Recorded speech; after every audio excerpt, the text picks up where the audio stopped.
모든 집들이 다 김치를 잡수시는데요. 가정집마다 김치의 맛이 조금씩 다르고 차이가 난다 볼 수가 있습니다. 양천구 목동 이 지역에 교회가 몇 개나 있는가 살펴보았더니 포털 사이트에서는 136개를 찾을 수가 있었고요. 너무 적다 싶어서 교구 협의회에 여쭈어봤더니 한 400여 개 말씀을 하셨고, 저희 교회를 중심으로 근방에 36개의 교회가 있다고 하는 사실을 알게 되었습니다. 집안마다 김치 맛이 다르고 장 맛이 다르듯이 교회마다 조금씩 주장하는 것들이 다르다고 하는 걸 알게 됩니다.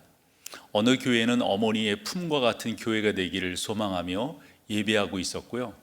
어느 교회는 전 세대를 아우르는 교회가 되기를 소망하며 예배하고 있었습니다.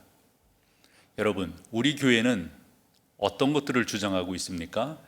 바깥쪽으로 주장하는 것이 두 가지였습니다. 그 하나는 이 지역의 영성을 선도하는 교회가 되자. 또 하나는 뭐였어요? 그렇죠, 여러분. 기억되세요?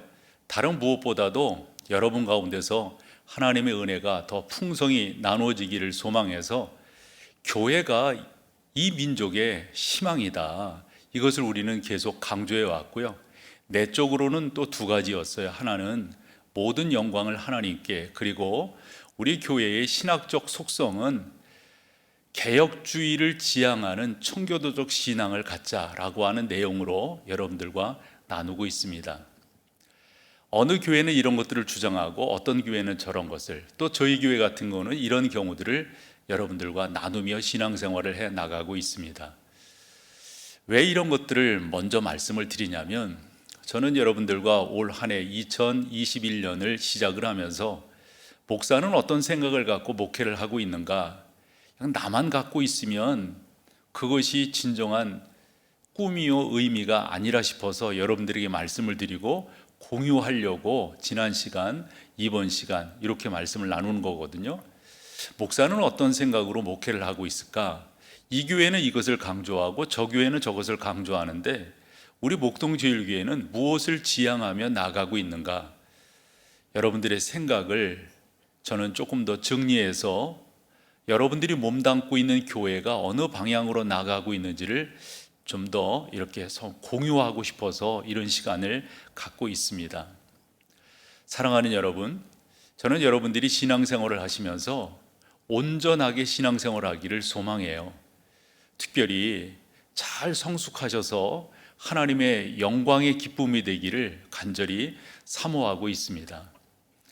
저는 우리 교회에서 목회를 하면서 여러분 모두가 다 하나님이 기뻐하시는 하나님의 사람, 그 온전함에 이르기를 소망하며 나아갈 때, 이제 우리 교회 같은 경우는 여러 그 사람들이 이제 교회로 몰려드는데, 그때 어떤 뜻을 갖고 사람들이 우리 교회에 나오는가 이렇게 살펴보았더니 다 나의 비전과 같은 교회를 찾는다 하면서 우리 교회에 등록을 하시곤 해요.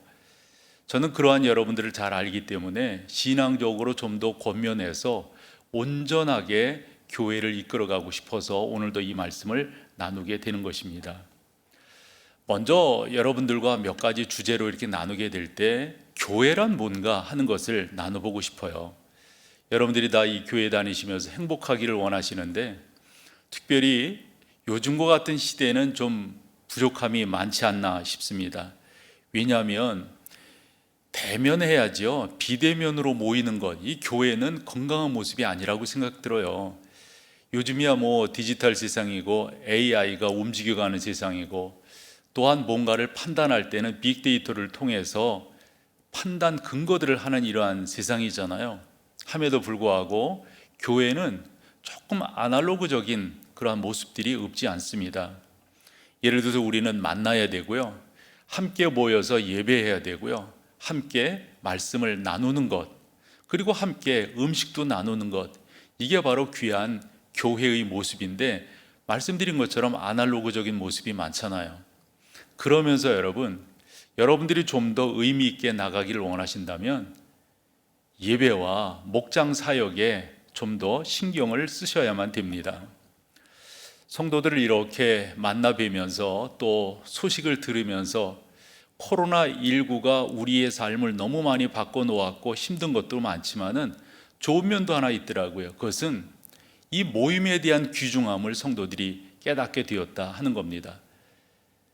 대면 예배로, 즉 우리가 이렇게 함께 모여서 예배하는 것, 그것은 당연한 것으로 생각을 했었잖아요. 이런 세상이 올 줄 누가 알았겠습니까? 그러면서 하시는 말씀이 모여서 예배하는 게 얼마나 그리운지 몰라요. 목장에 대한 말씀들도 꽤 하시더라고요. 목장에서 이렇게 함께 모여서 말씀을 나누고 또 정감을 나누고 또 음식도 나누고 또 서로 대화하고, 이런 것들이 잘 되지 않는 것에 대한 아쉬움들을 많이 토로하시던데, 그런 면에서 행복한 신앙생활을 하기를 소망하고, 저는 그런 교회가 되기를 원할 때 우리가 대면에서 예배하고 목장 사역도 나누어 가는 것 참 귀하고 중요하다 싶어요. 한데요, 거기에 이것이 좀 더 명쾌하게 되어지지 않으면 혹여 지금은 괜찮을지 모르지만 지속될 수 없다는 거예요. 그럼 이것이 뭘까요? 예수 그리스도이십니다. 여러분들의 모임 가운데서 이런저런 대화들이 오고 갈 수가 있고 이런저런 나눔들이 있을 수가 있는데, 가장 중요한 것은 예수 그리스도를 나누는 것입니다. 예수 그리스도를 우리가 소유하는 것입니다. 예수님, 그분이 우리에게 뭐를 말씀해 주시는지 이러한 부분들을 여러분들이 나누시면서 신앙생활을 해나가신다면 이보다 더 중요함이 없고, 이렇게 해야만 교회가 단단하게 서서 행복한 신앙생활을 할 수 있다. 저는 이것이 쉽게 풀어서 성경적 교회다라고 말씀을 드립니다. 바울이 로마에 편지를 쓰면서 이런 설명을 했어요. 하나님 앞에서 율법을 듣는 자가 의인이 아니요 오직 율법을 행하는 자라야 의롭다 하심을 얻으리니 그랬습니다. 그래서 성경적인 교회라고 하는 것은 그저 성경을 많이 암송한다고 성경적인 교회가 아니고요, 예배 많이 드린다고 성경적인 교회가 아니라 그 말씀을 실천하며 살아가는가, 이게 무엇보다도 중요한 성경적 교회가 된다 하는 건데요, 저는 그렇게 여러분들과 목회하며 나가고 싶습니다.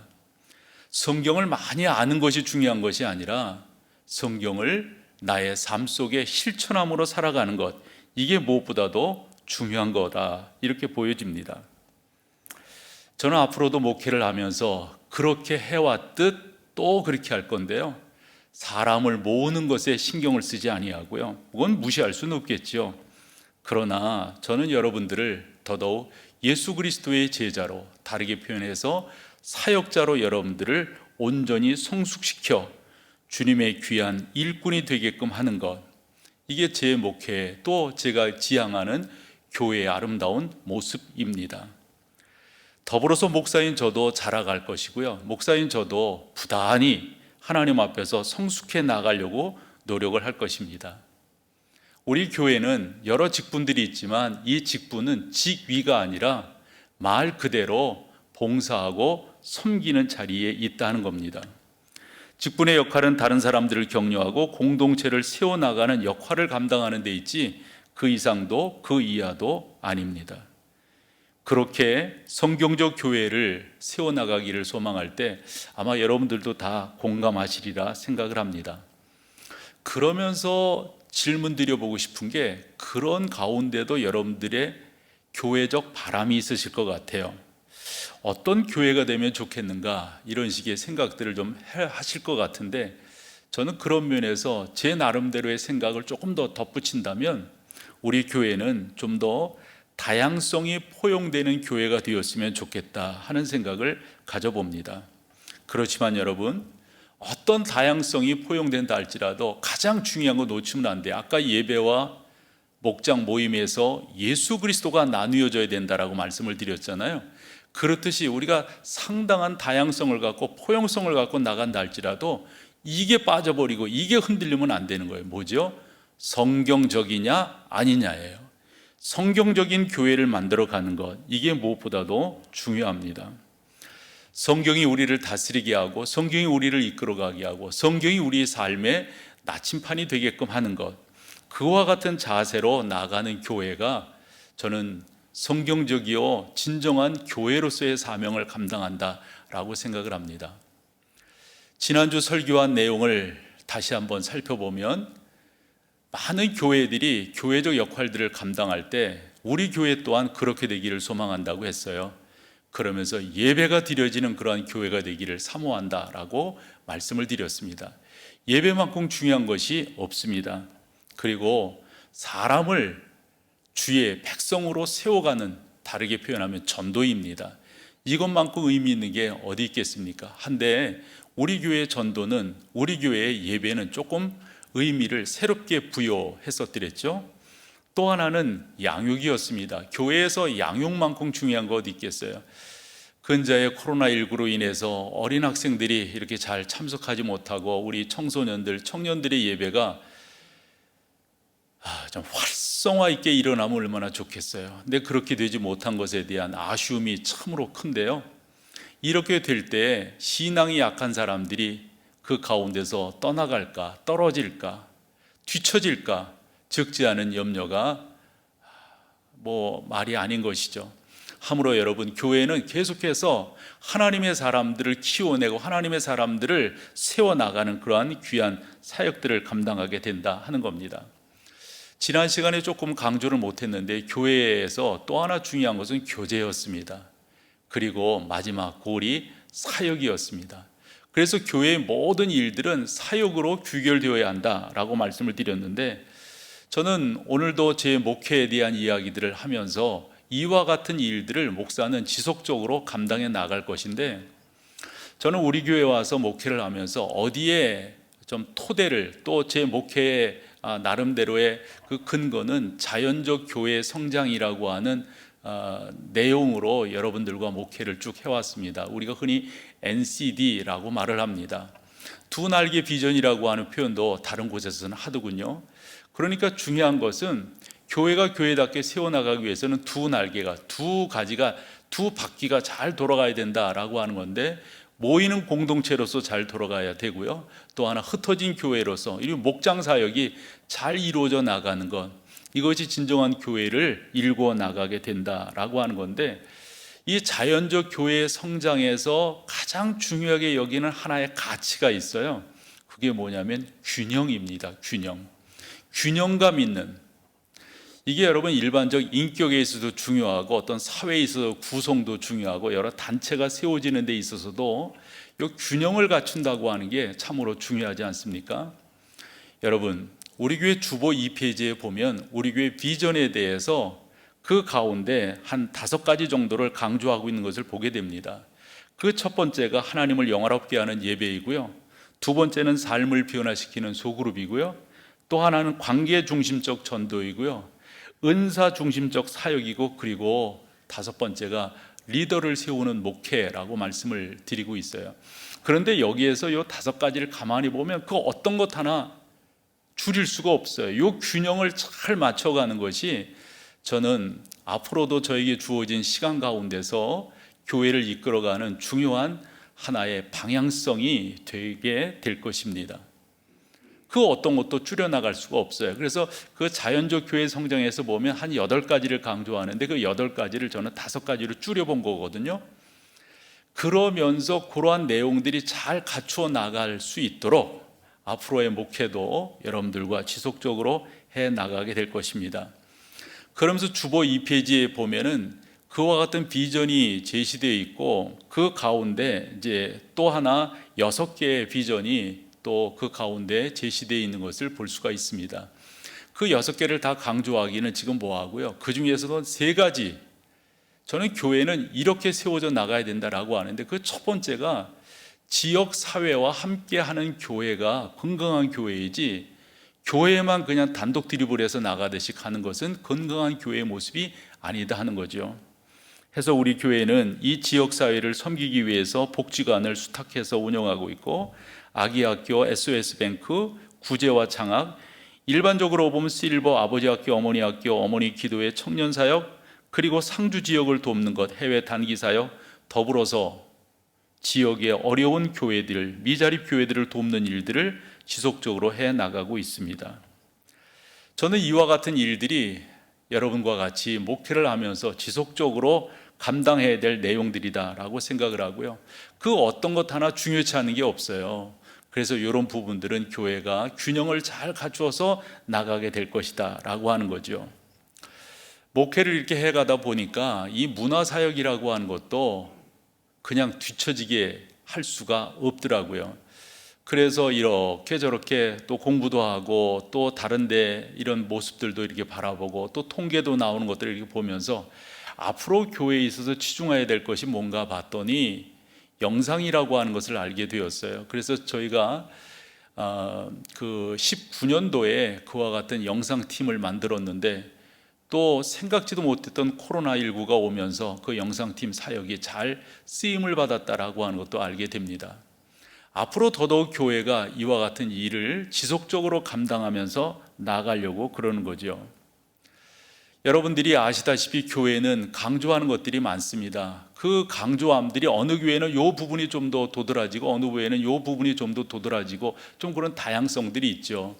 예를 들어서 어느 교회는 자꾸 성경 공부를 강조하는 그런 교회들이 있어요. 저도 자랄 때 그런 내용들을 많이 강조함을 받았죠. 그래서 성경을 공부해라. 그 어릴 때 보면은 교회가 이렇게 바인더북을 이렇게 가지고 다니는 그런 교회들이 꽤 있었고요. 그 베델 공부 그래가지고 한때 전 그런 교회들이 그 공부들을 다 했던 것으로 기억이 됩니다. 그리고 모든 교회들이 성경대학이라고 하는 것을 만들어가지고 그것을 운영을 했고요. 또 어느 목사님 같은 경우는 교회에서 설교를 할 때는 할 때는 항상 뒤에 칠판을 놔두고 그걸 판서라고 그러죠. 그걸 쓰면서 이렇게 강의하고 또 그것을 지도하고 하는 것을 보게 됩니다. 그러면서 그와 같은 교회들은 성경을 자꾸 외우게 하고 그 외운 성경들을 자꾸 우리 가운데서 표현하게 하는 그런 경우들을 보게 됩니다. 어떤 교회는 전도를 강조하는 교회가 있어요. 교회는 전도하기 위해서 존재한다라고 강조하는 것이죠. 그래서 지난 시간 그런 부분들을 우리는 안 한다라고 말씀을 드렸지만 그와 같은 여러 전도의 방식들을 동원해서 그 교회는 전도하는 일을 열심히 하는 것을 보게 됩니다.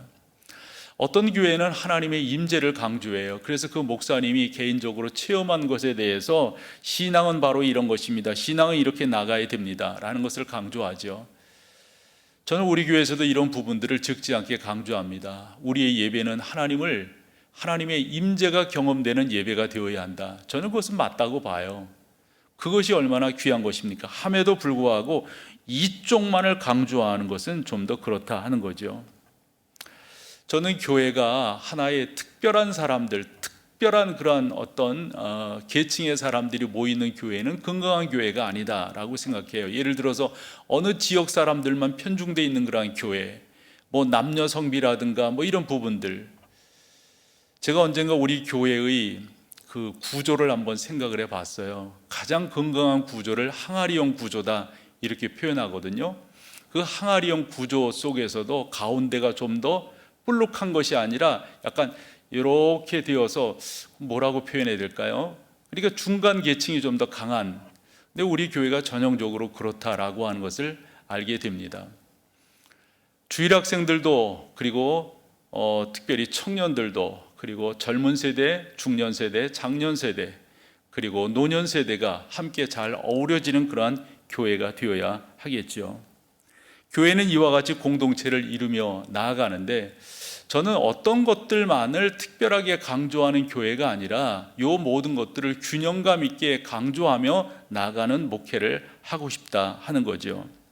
그래서 저 나름대로 생각하기를 건강한 교회에는 두 가지가 강조된다라고 생각을 합니다. 하나는 인격과 행위입니다.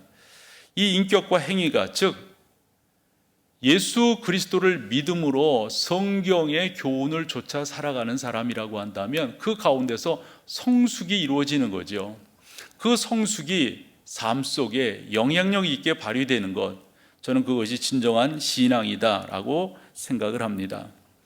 하나님의 사람 사도 바울이 베레아 교회를 방문했을 때 그 교회를 칭찬한 것이 사도행전 17장 11절과 12절에 나오는데요.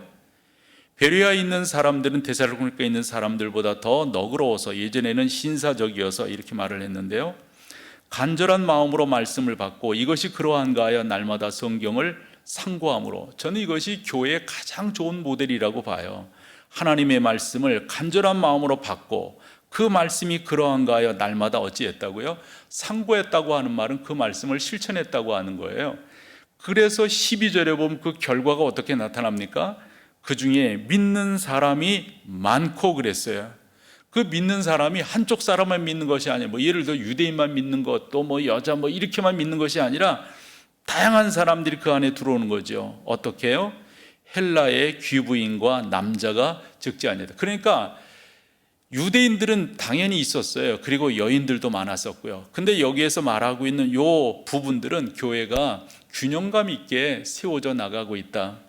저는 우리 목동제일교회가 그렇게 되기를 소망하는 거죠. 찬양에 보면 원하고 바라고 기도합니다 라는 찬양이 있는데 그 가사 후렴에 이렇게 되어져 있습니다. 하나님의 꿈이 나의 비전이 되고 예수님의 성품이 나의 인격이 되고 성령님의 권능이 나의 능력이 되기를 원하고 바라고 기도합니다. 저는 우리 교회가 그렇게 나가기를 소망합니다. 전능하신 하나님께서 사모함 속에 이런 은혜들을 허락해 주실 줄로 믿습니다. 그러면서 또 하나 정리해 볼 것은 목사는 뭐를 하는 사람인가 하는 거예요. 에베소서 4장 11절 말씀을 보면 우리 주님께서 교회에 이와 같은 직분들을 세우십니다. 그가 어떤 사람은 사도, 어떤 사람은 선지자, 어떤 사람은 복음 전하는 자, 어떤 사람은 목사와 교사로 삼으셨다, 세우셨다 하는데 그 앞에 누가 그렇게 하셨다는 겁니까? 그가, 우리 주님께서 그렇게 하셨다 하는 거예요. 그래서 목사라고 하는 것은 우리 주님께서 세워주셨다라고 하는 것을 분명히 믿을 때 우리 교단의 헌법에 보면 정치 4장 3조 목사의 직무라고 하는 내용을 보면 목사는 지교회 목사, 성경교사, 선교사, 기관의 지도자, 설교가 등으로 사역을 정리하면서 이와 같은 목사는 먼저 이런 자격을 갖추어야 된다라고 했어요. 그게 뭐냐면 총신대학교 신학대학원을 졸업하고 학식이 풍부하며 행실이 선량하고 신앙이 진실하며 교수에 능한 자라 할지니, 그러면서 그 뒷말이 이제 삶에 대해서 이야기하고 있어요. 행위가 복음에 적합하며 범사에 존절하며, 이 존절이라고 하는 말이 요즘 쓰는 말이 아닌데요. 그 말 제가 잘 몰라서 사전을 찾아봤더니 알맞게 절제하는 거다 이렇게 되어져 있더라고요. 그리고 성결함을 나타낼 것이요 자기 가정을 잘 다스리며 외인에게서도 칭찬을 받는 자로 연령이 만 30세 되어야 목사 안수를 받을 수 있다 이렇게 되어져 있습니다. 근데 저는 이제 실제적으로 목회를 하는 사람이잖아요. 그리고 또 목회자들을 조금 알고요. 그러면서 일반적으로 여기에 말하고 있는 목사의 직무에다가 그것을 다 밑에 깔고 다 이야기하는 것이겠지만 저는 그 밑에 있는 것을 위로 확 올려놔야 된다라고 생각하는 게 다른 게 아니라 복음적이냐 하는 거예요. 복음적이냐. 제가 신대원을 졸업할 때 680명이 졸업을 했는데요. 어느 정도 알잖아요. 그 친구들을. 정말 복음적일까?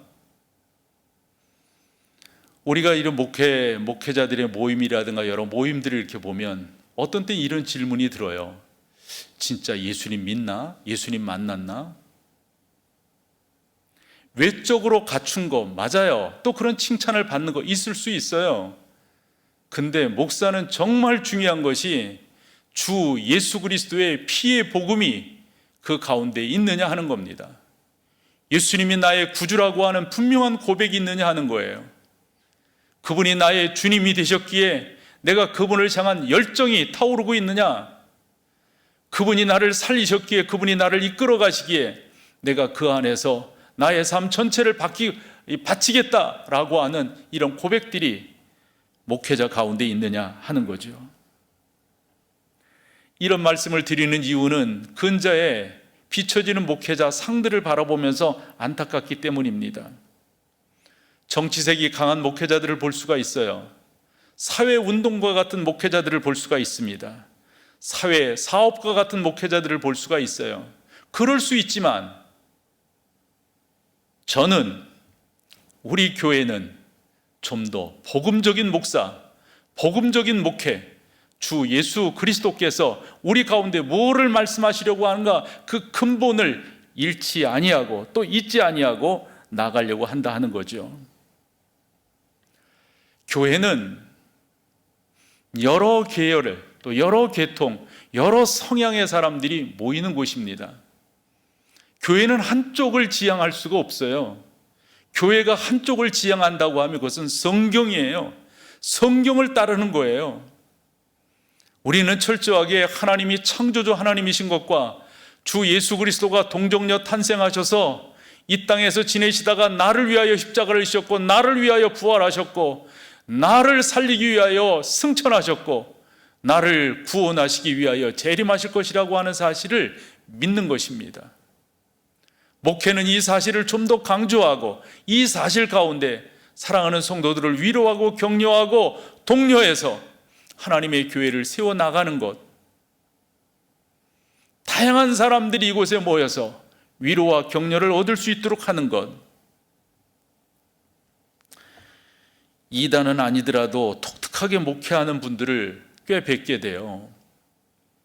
아니, 어느 목사님은 당신이 가르치는 거에 대해서 이렇게 잘 안 됐나 봐요. 그랬더니 그 몇몇 성도들을 이 강단 쪽으로 불러내 가지고 종아리를 걷게 하고 회초리를 쳤다. 건강한 모습 아니에요. 이건 이단이지만 어느 이단을 보면요, 아니 무슨 죄를 그렇게 회개하고 죄를 그렇게, 아니 서로 마주보게 하고 따귀를 때리게 하면서 말이죠. 이건 복음이 아니에요. 그 사진 한번 보여줘 보세요. 그 가능치가 않지요. 막 따귀를 때리는 게 그게 무슨 복음이에요?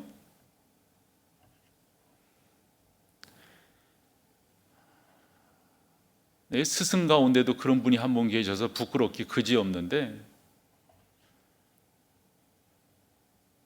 목사이시죠.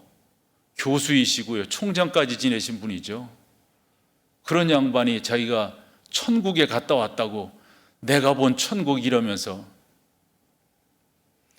80년대 퍼시콜레라고 하는, 참 안 좋은 토양이에요, 여러분. 죄송하지만 다 가짜입니다. 그건 다 가짜.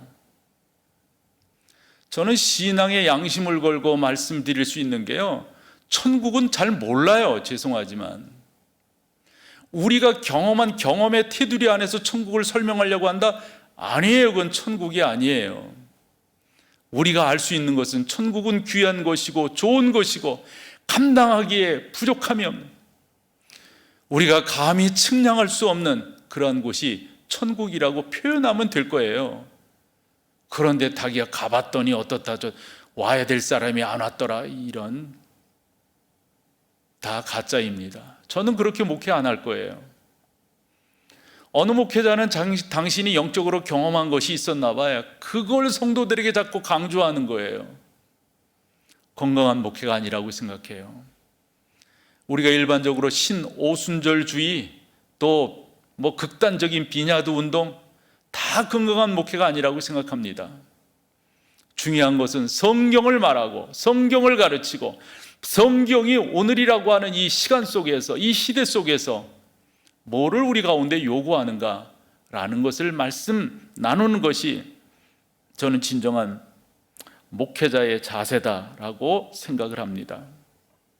그런 차원에서 제 나름대로 정리한 여러분 교회 담임 목사로서의 목사는 이뤄야 된다라고 생각하는 게, 첫 번째는 목사는 비전을 제시하는 사람이 되어야 한다 생각해요. 우리 교회는 어떤 신앙생활을 할 것이고 어떠한 교회로 만들어갈 것이고 우리는 이와 같은 지향점을 갖는다라는 것을 부단히 꾸준히 말하는 것이 저는 목사라고 생각해요. 목사는 다른 게 아닙니다. 두 번째로는 영혼을 돌보는 하나님의 종이 되어야 하는 거죠. 저는 근자의 마태복음 9장 36절이 크게 저한테 다가왔어요. 계속 보아온 말씀이고 암송했던 말씀인데 우리 주님께서 무리를 보시면서 불쌍히 여기셨어요. 왜냐하면 그 백성들이 목자 없는 양과 같았기 때문이죠. 양이 목자가 없으면 나타나는 현상은 두 가지예요. 유리 방황하는 거예요. 그들의 몸이 찢기는 거예요. 그리고 이리저리 흩어지는 거예요. 뭐라고 제가 기도하며 그 말씀을 좀 더 심중에 되새겼냐면요, 하나님, 저에게도 이 마음 변치 않도록 도와주세요. 주님, 이 귀한 말씀의 토대가 된 저의 신앙 고백과 목회가 되게 도와주세요. 저는 목사가 갖춰야 될 또 하나, 세 번째로 있다면, 성도들을 지속적으로 격려해서 하나님의 사람으로 세워가는 거라고 믿습니다. 그건 하루아침에 되는 것이 아니고요, 한두 번으로 되는 것이 아니라고 저는 생각해요. 사랑하는 성도 여러분, 그저 아멘 아멘만 하시지 말고요, 그저 수동적 성도가 되시지 말고요, 능동적 성도가 되셔서 주의 말씀이 그러한가 하여 날마다 묵상하고 삶으로 옮겼던 베레아 교인들처럼 여러분들이 세워지시기를 간절히 사모합니다. 저는 그런 여러분들과 같이 저의 주어진 기간 동안 목회하고 싶고요, 그렇게 하나님을 사랑하며 나아가고 싶어요. 저는 우리 교회가 이런 교회가 되기를 소망하는데, 엘빈 토플러가 미래 쇼크라고 하는 그 책에서 쓴 용어가 하나 있어요. 그 용어가 바로 안전지대라고 하는 용어예요. 이 양반이 무슨 의미로 그 안전지대라고 하는 말을 썼는가 봤더니, 우리 사회가 더더욱 분화되면서 되면 될수록 우리 가운데는 안전지대가 필요하다고 하는 건데, 빠르게 변하는 미래에 적응하기 위하여 미래에 대한 충분한 예측과 사전 경험의 제공을 통해 속도 빠른 변화에 대한 충격을 줄여야 하며, 개인의 안전지대 구축을 통하여 규칙적으로 쉬는 시간과 공간을 이게 쉬운 말이에요. 그냥 다양한 세상에 살아가는 요즘의 사람들이 어디에겐가 자기가 쉴 수 있는 공간이 있어야 된다는 거죠. 그 안전지대가 어디였으면 좋을까요? 저는 교회였으면 좋겠어요. 맨 뉴스만 틀으면 뭐 그 양반 얼굴 보이고 그런 이야기하고, 교회만은 그런 얘기를 안 하는 곳이면 좋겠어요. 세상에 여러 잡다한 것들이 있지만 교회는 영적인 쉼이 있고 하나님의 은혜를 소망하고 사모하고 특별히 충전이 되어지는 그러한 귀한 목회가 되어진다면 이보다 더 감사한 일이 어디 있을까요? 저는 예배가 그런 예배가 되기를 소망해요. 여러분들과 같이 신앙생활을 하면서 뭐 정치적으로 뭐 출렁이고 뭐 경제적으로 출렁이고 할 때 저는 거반 그런 얘기 안 했어요. 여러분들을 하나님의 말씀 가운데로 더더욱 인도하고 이끌어가기 위해서 그렇게 했던 것이죠. 사랑하는 여러분, 주님의 교회가 안전지대가 되어야 합니다. 여러분들의 목장이 안전지대가 되어야 합니다. 저는 지속적으로 그와 같은 강조점을 갖고 여러분들과 목회를 하려고 그럽니다. 그렇다고 해서 여느 교회들이 가지고 있는 그 특성들을 우리 교회가 놓치자고 하는 것이 아닙니다. 저도 우리 교회에서 성장반을 통해서 성경 공부가 잘 이루어지기를 소망하고, 더불어서 여러분들의 인격을 통한 전도가, 여러분들이 매력적인 사람이 되어서 여러분들의 삶의 본을 보여서 선생님이 믿는 예수님 저도 믿고 싶어요, 어느 교회 다니세요? 저도 그 교회 다니고 싶어요. 여러분, 이것만한 전도가 어디 있을까요?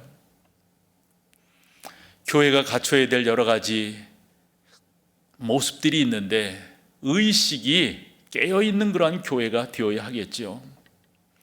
저 또한 지속적으로 강조하듯 우리 교회의 예배는 하나님을 경험하는 예배가 되기를 소망하는 거죠.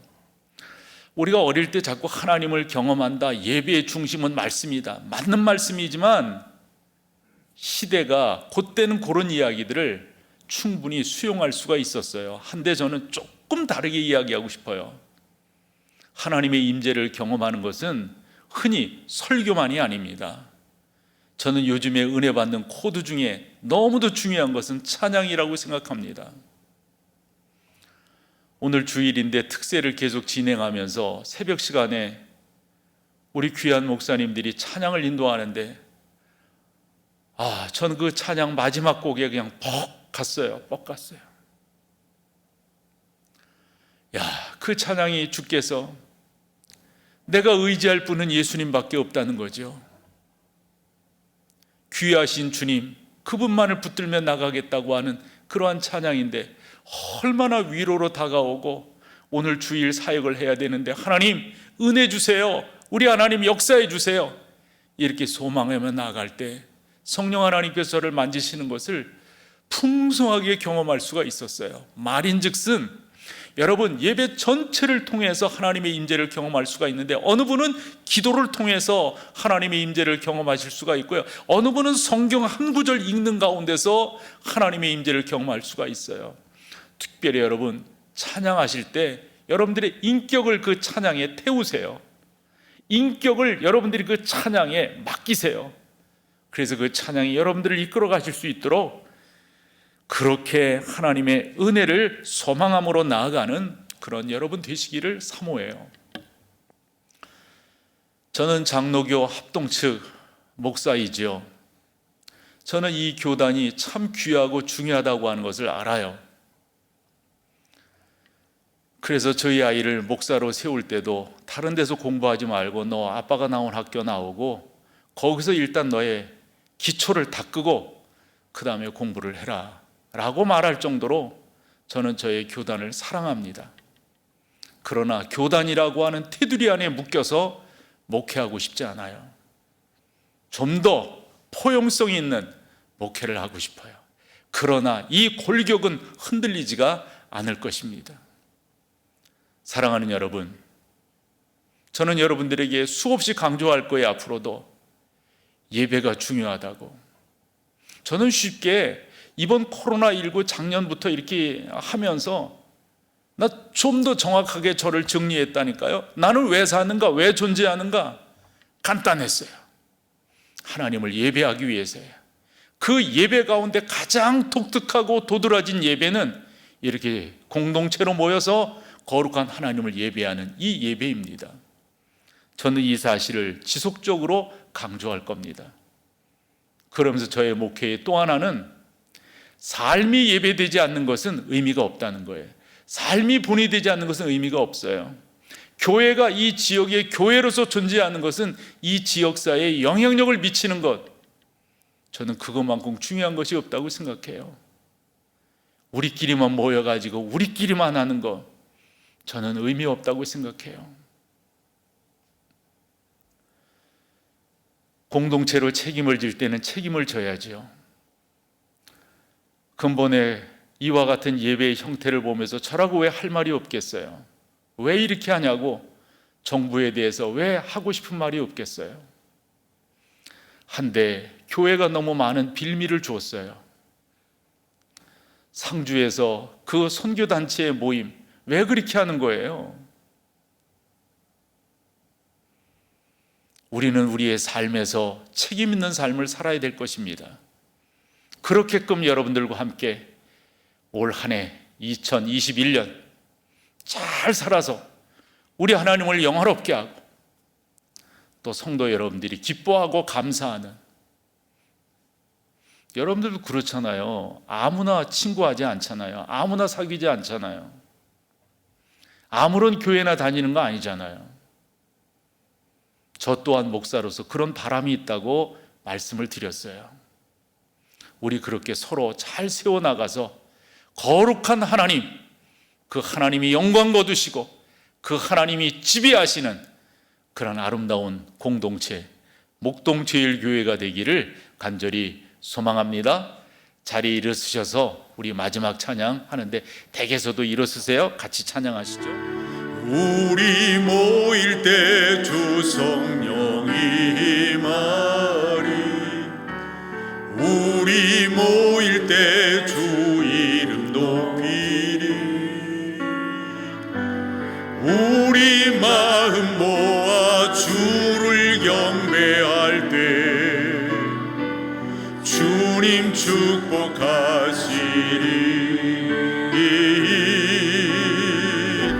주님 축복하시리. 우리 모일 때 주 성령이 마음 우리 모일 때 주 이름 높이리